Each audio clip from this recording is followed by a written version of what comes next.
कोई भी धर्मगुरु यह कहता है दोस्तों कि स्त्रियों को श्रृंगार नहीं करना चाहिए, और इसका प्रमाण मैं शास्त्र से दिखाऊंगा आपको। सबसे पहले आप यह वीडियो देखिए। इस शास्त्र में लिखा बता दो कहाँ के श्रृंगार करने के लिखा है? वो तो अपने अपने तरीके से कर लिए, उन्होंने कहा तुम ये पहन लो ये पहन लो। क्यों किया जाता है ये श्रृंगार? जब अगर इतना ही कंपल्सरी है ये श्रृंगार करना, तो फिर उस दुख के टाइम क्यों नहीं किया जाता? जब घर पे किसी की डेथ हो जाती है तो महिलाएं सारा श्रृंगार करके क्यों नहीं बैठती? उस टाइम क्यों बोला जाता है कि आपने 13 दिन कोई श्रृंगार नहीं करना, कोई बिंदी नहीं लगानी, कोई लिपस्टिक नहीं लगानी? क्यों बोला जाता है उन लोगों को?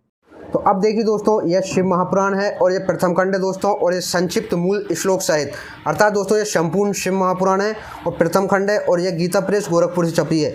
आज मैं आपको इसमें दिखाऊंगा दोस्तों कि आखिर स्त्रियों के लिए श्रृंगार करना चाहिए या नहीं करना चाहिए।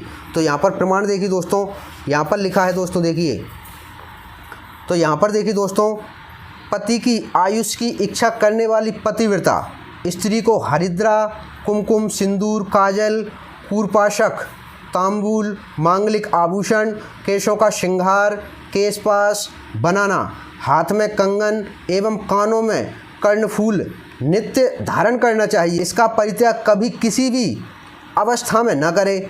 और ये क्यों किया जाता है दोस्तों? क्योंकि यहाँ पर देखिए पति के आयुष्य की, यानी एक पति के अच्छे भविष्य के लिए यह श्रृंगार स्त्रियों को किया जाता है दोस्तों। तभी एक कुंवारी स्त्रियां श्रृंगार नहीं कर सकती चाहिए। तो अब बात करते हैं उन सवालों की। तो इन दीदी का कहना था दोस्तों कि जब घर में किसी की मृत्यु हो जाती है तब श्रृंगार क्यों नहीं किया जाता। तो कुल मिलाकर आपने ये प्रमाण देखा तो क्या समझा? क्योंकि श्रृंगार एक स्त्री के लिए पति की आयुष के लिए किया जाता है, यानी उसके अच्छे भविष्य के लिए, उसकी अच्छी कामना के लिए।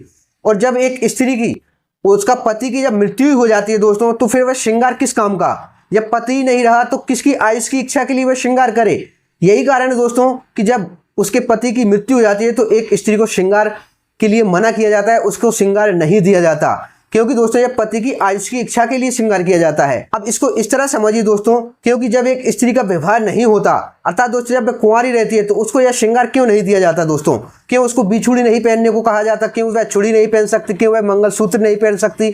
क्यों वह मांग में सिंदूर नहीं भर सकती? यही कारण है दोस्तों, क्योंकि उसका विवाह नहीं हुआ।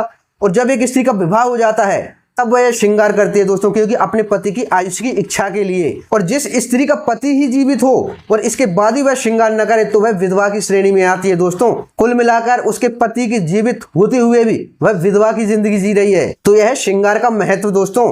जो स्त्रियां श्रृंगार नहीं करती वह विधवा की श्रेणी में आती हैं, और जो स्त्रियां श्रृंगार करती हैं वह सुहागन की श्रेणी में आती हैं। तो समझिए बहनों, किसी की सुनी सुनाई बातों पर विश्वास मत कीजिए, वेद पढ़िए या तो सत्य जानिए, वह भी प्रमाण के साथ। और ऐसे ही अन्य रहस्य स्त्रियों के मासिक धर्म से लेकर हर समस्या के रहस्य इस वेद में बताए गए हैं।